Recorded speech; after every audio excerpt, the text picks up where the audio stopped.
qu'une seule chose qui l'attend, c'est la mort. Dernièrement, avec beaucoup d'amertume aussi, lorsque vous voyez les terroristes franchir le fleuve, se retrouver à moins de 50 mètres de vous et que vous n'avez pas la capacité d'engager, parce que vous n'avez pas l'autorisation. Ça fait partie de votre discipline de formation. Mais retenez que ceux qui ont pu échapper à votre furie, qui se sont réfugiés de l'autre côté de la frontière, se prépareront certainement, puisque c'est une base arrière. Ils vont se préparer et essayer de revenir. Alors, je souhaite que vous fassiez corps avec les VDP que vous avez installés un peu partout, avec toutes les unités en position avancée, que vous puissiez continuer à intensifier les patrouilles, de sorte que, lorsqu'il doit revenir, il n'y a qu'une seule chose qui l'attend, c'est la mort. Nous sommes à cette étape actuellement. C'est sans pitié, c'est sans répit. On ne continuera pas de mourir inutilement. Vous êtes allés vers eux, vous les avez délogés, vous avez récupéré vos terres. Il n'y a pas de raison qu'ils reviennent encore. Nous ferons tout pour vous mettre à niveau aussi, pour que vous puissiez les stopper. C'est ainsi. Donc, redoublez de vigilance, prenez courage encore, continuez à fortifier avec les VDP qui sont sur le terrain, avec les unités en position avancée. S'il faut ériger des murs, on le fera. S'il faut creuser, on le fera. Félicitations pour tout le travail, beaucoup de courage.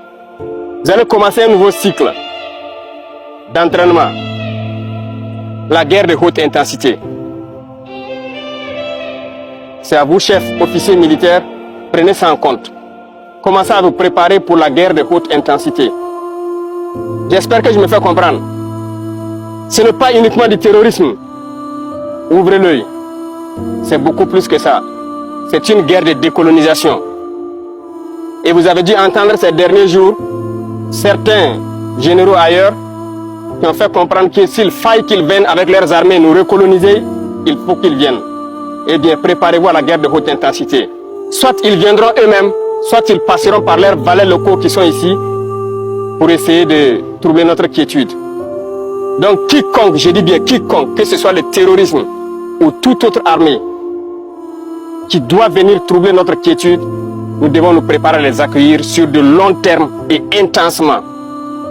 Voilà pourquoi je vous dis, préparez-vous à la guerre de haute intensité. Et nous allons suivre ces entraînements-là. Nous passerons à d'autres groupements pour intensifier les opérations et essayer de pacifier. Ce sont des étapes.